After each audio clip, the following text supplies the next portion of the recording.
जी जो यहाँ बैठे थे ना, उनकी माता जी का किसी और के साथ संबंध है और पिताजी का किसी और औरत के साथ संबंध है। अब माता जी को समझाते तो कह रहे पिताजी को समझा, पिताजी को समझाते तो कहता माता जी को समझा। नहीं, बच्चे को ही समझ जाना चाहिए, नहीं तो फिर आजकल माता पिता खुद गंदे आचरणों में हो तो बच्चों पर शासन क्या करेंगे। देखो, जिसकी नजर में दम नहीं है वो अपने परिवार को सही नहीं चला सकता। शासन में बहुत बड़ी सामर्थ्य है। अगर आप अपने में शासित हैं तो आपके बच्चे शासित मिलेंगे, अगर आप अपने में शासित नहीं तो आपके बच्चे शासित नहीं होंगे। तो चरित्र तभी ठीक होता है जब माता पिता का चरित्र ठीक हो, माता पिता के नेत्रों में दम हो कि अपने बच्चों को शासन में रख सके। नहीं तो आज हमारा समाज गिरता चला जा रहा है। अब सोचो क्या दशा है, माँ कहीं जा रहे, पिता कहीं जा रहे, बच्चे कहीं जा रहे, क्या गृहस्थी, क्या धर्म और क्या भगवान की प्राप्ति, बड़ा समस्या है। तो आप लोग अपने को संभालिए। किसका प्रश्न है? हाँ, आप लोग अपने को संभालिए। बहुत कलयुग का विचित्र समय हो रहा है। अब इस पर हम क्या बोल सकते हैं, जहाँ चरित्र ही दूषित हो रहे हैं। माता पिता बच्चों के चरित्र का निर्माण करने वाले गुरु हैं। मातृ देवो भव, पितृ देवो भव। और जब माता पिता ही आचरणहीन हो रहे हैं, अब कलिकाल का ये मलिन व्यवहार है। हमें लगता है बच्चों को अपने जीवन को संभालना चाहिए, ऐसे माता पिता से दूरी बना लेनी चाहिए। अब वो घर में है तो क्या किया जा सकता है, लेकिन अपने को सुरक्षित रखना चाहिए। ज़्यादा विरोध करने पर हिंसा के खेल होने लगते हैं। तो मुझे लगता है कि हिंसा ना करके, अपने जीवन को पाप में न डाल करके, उनके आचरणों की उपेक्षा करके अपने जीवन को बचाना चाहिए। इसी कारण मैंने 2 बार मतलब काफी बार माता पिता पे हाथ उठा दिया। वही तो मतलब, हिंसात्मक प्रवृत्ति ना करे, चुपचाप शांत अपने जीवन को। तो अब जब जैसे बच्चे सयाने हैं और देख रहे हैं कि माँ गंदे आचरण कर रही है तो फिर असहनीय हो जाता है। पर हमें उन बच्चों से प्रार्थना करनी है कि ऐसा करने से आप जेल के अधिकारी होंगे, आप जेल में जा कर के कष्ट भोगेंगे। तो आप ऐसा क्यों करें, आप ऐसे माता पिता का मन से त्याग कर दें। और अगर सयाने हैं तो बाहर जाकर कमाइए, खाइए, अपनी ज़िंदगी जीजिए। ऐसे माता पिता के संग से दूर हटिए। जहाँ तुम्हारे अंदर क्रोध आता है, तुम्हारे अंदर हिंसा की भावना आती है, उसको त्याग कर दो, नहीं तो तुम्हारा जीवन बर्बाद हो जाएगा। मान लो तुमने माँ को मार दिया या पिता को मार दिया तो जेल तुम्हें होगी, जेल के भागी बनोगे। तो फायदा क्या हुआ, पूरा जीवन जेल भोगो। वो अपने आचरण जो कर रहे हैं करने दो, तुम अपने जीवन को संभालो, पढ़ो लिखो, मेहनत करो, नौकरी पेशा करो। अब ऐसे माता पिता से उदासीन हो जाओ जो ऐसे गंदे आचरण करने वाले हैं, क्योंकि समय बहुत गलत चल रहा है। अब जैसे 50-60 वर्ष की आयु होने के बाद सबको चाहिए कि ब्रह्मचर्य से रहे और भजन करे। अब जब 50-50 वर्ष के लोग गंदे आचरणों में जा रहे हैं तो कितनी बुद्धि भ्रष्ट हो गई है। 22 वर्ष तक ब्रह्मचर्य रहे और उधर 50 वर्ष के बाद ब्रह्मचर्य प्रारंभ कर दे, बीच में गृहस्थाश्रम का प्रयोग करे तो वो जीवन मोक्ष का अधिकारी हो जाता है। अब 22 वर्ष के पहले ही बच्चे व्यभिचार में उतर गए और 50 वर्ष के बाद वाले व्यभिचार में, तो मोक्ष और परमात्मा प्राप्ति और भगवत भजन, ये तो सब बहुत दूर की बातें हो गई। तो हम बच्चों तुमसे प्रार्थना करते हैं कि तुम अपने जीवन को संभालो, कभी हाथ मत उठाना, उन्हें मारना नहीं, तुम दूर हो जाओ, नौकरी पेशा करो, व्यापार करो, अपने जीवन को जियो। उनको मतलब मारना नहीं, कभी उनकी हिंसा मत करना, और वो तुम्हारे समझाने से समझेंगे नहीं। जैसे कहते हैं ना, बूढ़ा तोता राम राम नहीं बोलता। तो ऐसे ये जो लोग हैं, ये लोग सुधरने वाले नहीं हैं, क्योंकि तुम्हारे जैसे बेटे हो गए और फिर वो गंदे आचरण कर रहे हैं, वो सुधरने वाले नहीं हैं, ये सब नरक जाएंगे। इसलिए अपने को दूरी बना के रखो और भजन करो। अभिलाष भट्ट जी। श्री हरिवंश, राधे राधे। राधे राधे महाराज जी। श्री हरिवंश महाराज जी, आपके चरणों में कोटि कोटि प्रणाम। महाराज जी, कई धर्म शास्त्रों में ये कहा गया है कि मानव सेवा ईश्वर सेवा है। हम सभी के लिए क्या मार्गदर्शन रहेगा आपका कि ईश्वर की सेवा प्रथम रूप से करें कि मानव सेवा प्रथम रूप से करें? बात सत्य है कि ईश्वर के सिवा कुछ नहीं है। मत्तः परतरम नान्यत किंचिदस्ति धनंजय। भगवान श्री कृष्ण कह रहे हैं, हे अर्जुन, मेरे सिवा कुछ नहीं है।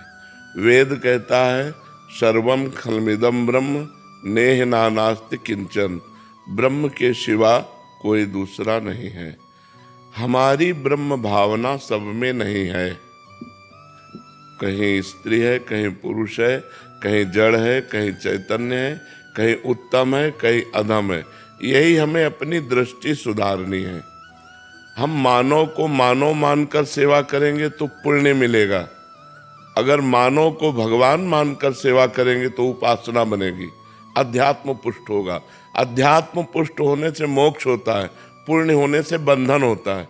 पुण्य का बंधन है, पुण्य का बंधन सुख भोग है, पाप का बंधन दुख भोग है, लेकिन अध्यात्म दोनों बंधनों से मुक्त करता है। पुण्य और पाप दोनों का नाश करके भगवत प्राप्ति कराता है। इसलिए मानव की ही नहीं, प्रत्येक जीव की भगवान का स्वरूप मानकर आराधना की जाए तो हमारा अध्यात्म मार्ग पुष्ट हो। यदि हम भगवत भाव विहीन सेवा करते हैं तो वो पुण्य बनता है, वो अध्यात्म नहीं। तो इसलिए हम हर जीव में, चराचर में, जड़ चेतन जग जीव जत सकल राम मैं जानी, बंदों सबके पद कमल सदा जोरी जुग पान। उपासक वही है, अध्यात्मवान वही है जो चराचर जगत में भगवान को देखता है, जो शरीरों को देखता है, स्वभाव को देखता है, कर्मों को देखता है, गुण दोष को देखता है, वो अविवेकी है। विवेकी तत्व दृष्टि रखता है, ये पार्थिव दृष्टि नहीं। जी नीरज कुमारी जी, राधे राधे महाराज जी। महाराज जी, आपका सत्संग और एकांतिक वार्तालाप सुनते हैं और नाम जप भी करने का अभ्यास कर रहे हैं। महाराज जी, मैं अपना एक अपराध आपके आगे रखने आई हूँ कि जो जो दोष मैं दूसरों में देखती थी महाराज जी, वही मुझ में आने लग गए हैं महाराज जी, और बहुत जलन हो रही है महाराज जी। हाँ, ये बहुत पक्का सिद्धांत है कि हम जिसके दोष दर्शन करेंगे वो हमारे अंदर प्रकट हो जाएंगे।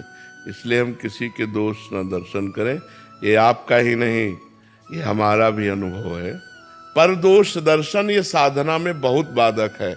अगर किसी में दोष दिखाई दे तो उसी समय प्रणाम करके भगवान से प्रार्थना करनी चाहिए कि भगवान हमारी दृष्टि पवित्र कर दो, कि हम किसी के दोष न देखें, ये हमें व्यर्थ में गंदी बात दिखाई दे रही है। और अगर हमने मान लिया कि वो ये दोषी है तो वही दोष हम में आ जाएगा। पक्की बात है, ये आपका भी अनुभव है तो हमारा भी अनुभव है, और ये शास्त्र का अनुभव है, शास्त्र का आदेश है।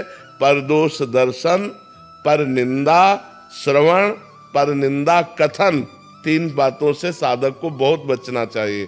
दूसरे की निंदा ना करे, दूसरे की निंदा ना सुने, और दूसरे के दोष दर्शन न करे। अब जो हो गया उसमें सुधार कैसे? नाम जप करो, नाम जप करो, और जहां जहां जिस व्यक्ति पर दोष दर्शन वृत्ति जाए उसे प्रणाम करो तो ठीक हो जाएगा, फिर ठीक हो जाएगा। जैसे मुझे भी पता है कि हर जीव में भगवान का वास है, ये पता है मुझे, लेकिन फिर भी वो चीज मैं देख नहीं पाती हूँ। हाँ, ये साधना से देख पाते हैं। जब हम खूब भजन करते हैं ना और डट के भजन करते हैं, हमारी इंद्रियां पवित्र होती है तो परम पवित्र भगवान सामने नजर आते हैं। अभी हम त्रिगुण के अंतर्गत हैं, जब त्रिगुणातीत हमारी दृष्टि होगी तो इन्हीं में सब में भगवान विराजमान है, कोई बाहर नहीं है। सबके हृदय मंदिर में, मानव में ही भगवान नारायण हरि विराजमान है, कहीं दूर नहीं। सिय राम में सब जग जानी। पर ये स्थिति आती है भजन से, जब हम डट के भजन करेंगे तब ये स्थिति आएगी। केवल अरोड़ा जी, दिल्ली से। राधे राधे महाराज जी। महाराज जी, मैंने अपने जीवन में बहुत बहुत बुरे काम किए हैं, जुआ, शराब, मांस, मदिरा, लेकिन अब सोच सोच कर डर लगता है मेरा आगे का क्या हाल होगा। बहुत पछतावा हो रहा है। मैं माफी अब नाम जप करो, भगवान का नाम जप करो। अब लो नशानी, अब ना नशे हो। महाराज जी, किसी समय में मरने वाले को सोचता था कि आज मरूं कि कल मरूं, आपका सत्संग सुनने लगा तो बच गए। हाँ बिल्कुल, मरना तो है ही, बचेंगे तो है नहीं, मरना तो है। पर हम मरे तो ऐसे मरे कि हमारा मरना महोत्सव हो जाए, मृत्यु हमारा महोत्सव बन जाए। भगवान का नाम हमारे मुख में हो, हृदय में भगवान का ध्यान हो, हमारा शरीर छूट रहा हो, ये मृत्यु महोत्सव हो गई। तो नाम जप करो। गलतियां आपसे ही नहीं सबसे हो जाती हैं, लेकिन बार बार गलतियों को दोहराना ये ठीक बात नहीं है। एक बार हमने जान लिया कि ये गलती है, अब उसे दोबारा हम ना करें। जो पाप कर्म हम जानते हैं कि ये पाप कर्म है, हम उनका दोबारा कभी अपने जीवन में प्रवेश न होने दें और भगवान का नाम जप करें तो ठीक हो जाओगे, ठीक हो जाओगे, सारे पाप नष्ट हो जाएंगे। नाम संकीर्तनम यस्य सर्व पाप प्रणाशनम, भगवान का नाम जप, भगवान का नाम कीर्तन, ये समस्त पापों का नाश। जब आपका सत्संग सुनने लगा हूँ तब से कुछ भी नहीं करता। हाँ, बिल्कुल आनंदित रहो। वीता जी पुणे से। राधे राधे महाराज जी। महाराज जी, हम पति पत्नी को अनुभव होता है कि सच्चा प्रेम किसी के शरीर से नहीं बल्कि उसके स्वभाव से होता है। नहीं, स्वभाव से भी नहीं, स्वभाव भी मायाकृत है, कारण शरीर का नाम स्वभाव है, आत्मा से। सच्चा प्रेम आत्मा से होता है और सब लोग करते हैं, क्योंकि जब आत्मा शरीर से अंतर ध्यान हो जाती है तो हम शरीर को फूंक देते हैं, शरीर को गाड़ देते हैं, तो अनजाने में भी हम आत्मस्वरूप भगवान से ही प्यार करते हैं। यद्यपि हमें ज्ञान नहीं है, हम उसको नहीं जानते जिससे प्यार करते हैं।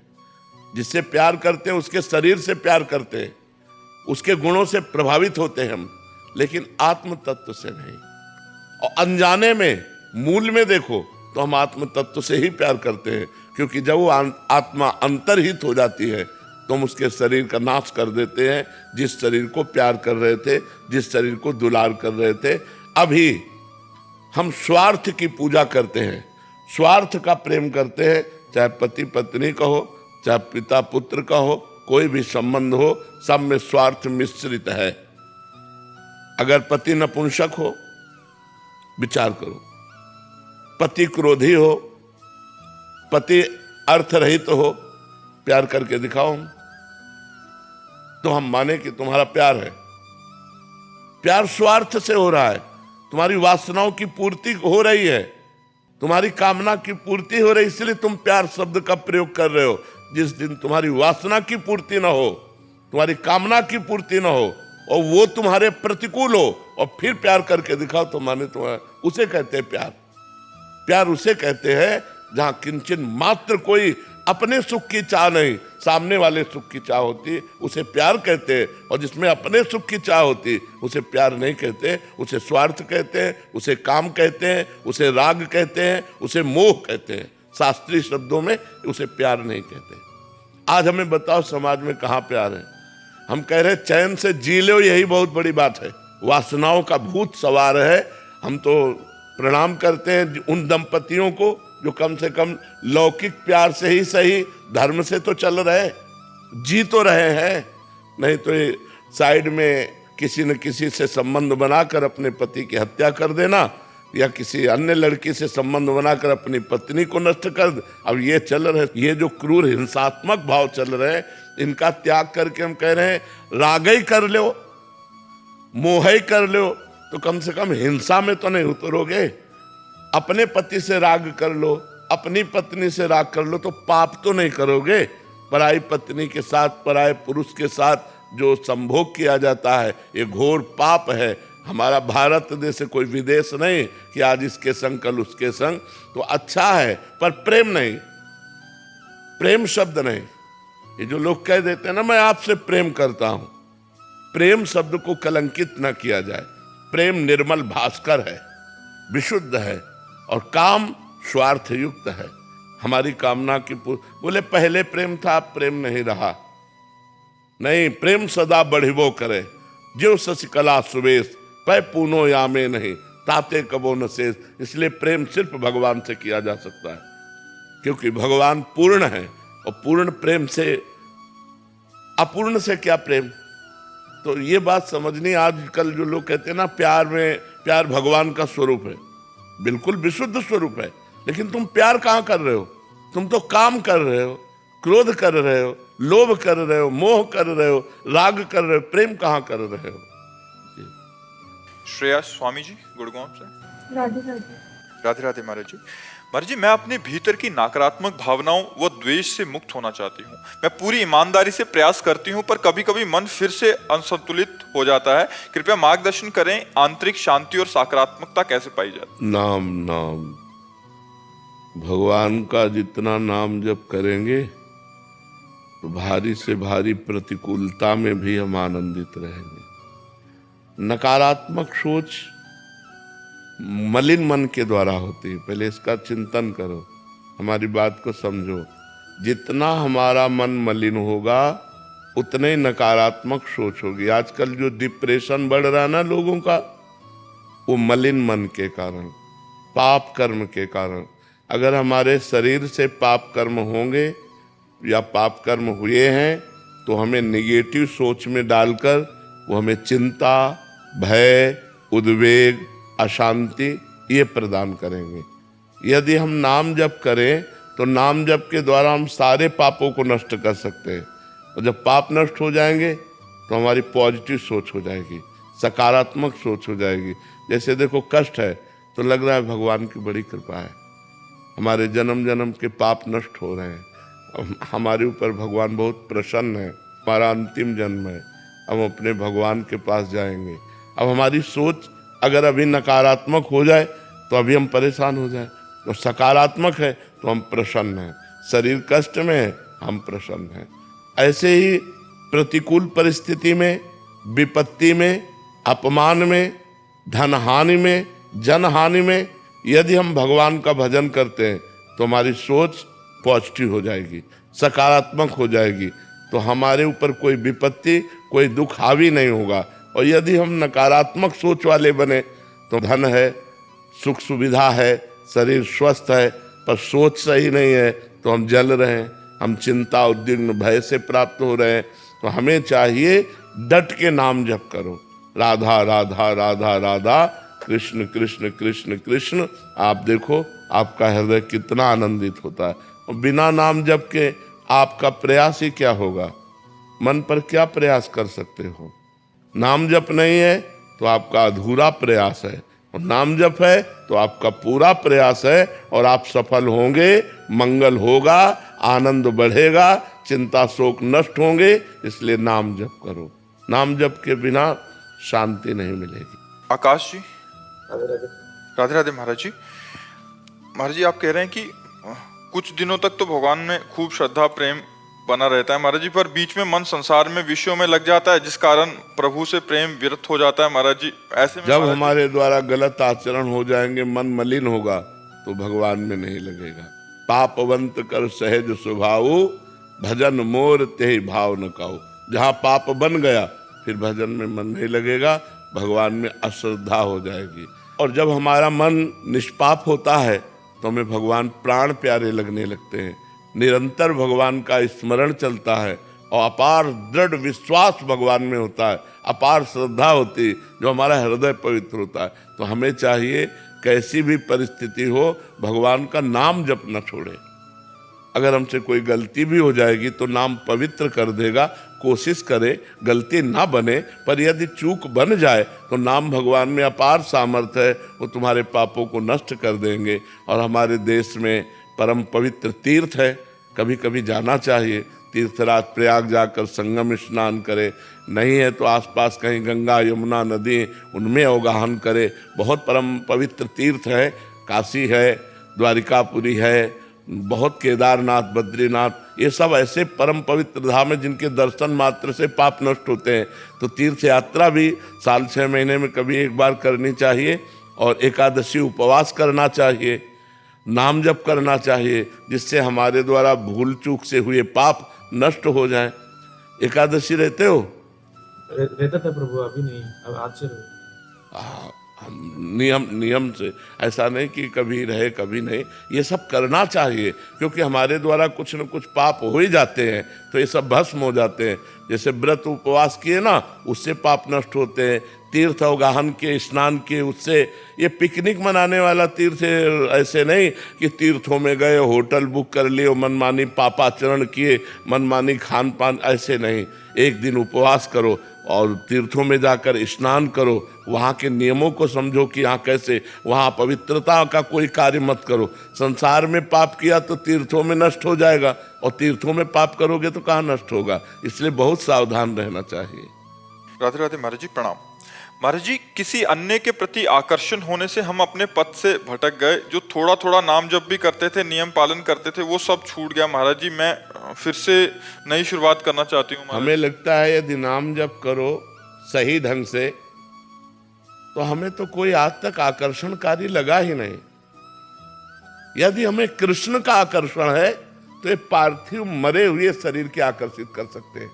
इन शरीरों में आकर्षण होकर के अपने धर्म से भ्रष्ट हो जाना, हमें लगता है हम सच्चे भगवान के भजन करने वाले नहीं हैं। अगर सच्चे भगवान के भजन करने वाले हैं, जो कृष्ण संपूर्ण जगत का स्वामी है, जो सौंदर्य माधुर्य समुद्र है, उस प्रभु से हट करके हम गलत मार्ग के लिए किसी स्त्री पुरुष के आकर्षण में फंस जाएं, ये तो हमारी समझ में नहीं आता। कौन सुंदर है यहाँ? सुंदर तो प्रिया जो है, सुंदर तो लाल जो है। देखो माई सुंदरता की सीमा, कोटि काम मूर्छित हो जाए जिनकी एक मुस्कान में, ऐसे सुंदर लाल जो है श्री कृष्ण है। और ऐसे श्री कृष्ण जिस सुंदरता में आसक्त है वो प्रिया जो है। ऐसे जुगल सरकार को छोड़कर यार कहाँ कोई सुंदर है? अपने मन को संभालो, यहाँ कहीं कोई सुंदर नहीं है और कहीं कोई सुख नहीं है, कुछ सुंदर नहीं है। चमड़ी की केवल सुंदरता है, और क्या सुंदरता है? चमड़ी से फंसा करके हमारे जीवन को नष्ट किया जा रहा है। और क्या है? अब बताओ हाल हमारे क्या है? मिलता क्या है? हम फंसते कहां से हो? मिलता क्या है? त्रिविधम नरकस्येदम द्वारम नासन मात्मनः कामः क्रोधा तथा लोभा तस्मा देत्रयम त्यजेत। भगवान के मार्ग के यदि पथिक हो तो सिंह की तरह जियो। कोई मुस्कुरा रहा है तो मुस्कुराहट में फंस रहे, हम उसकी मुस्कुराहट में हैं जो वैकुंठ का द्वार खोलेगा, जो निकुंज का द्वार खोलेगा, जो साकेत का द्वार खोलेगा। ऐसे सिंह की तरह चलना चाहिए, नहीं ऐसे बह चले जा रहे हैं। आजकल तो बॉयफ्रेंड ब्रेकअप, गर्लफ्रेंड ब्रेकअप, सब अपनी जिंदगी को बर्बाद कर रहे हैं, सब चरित्रहीन हो रहे हैं।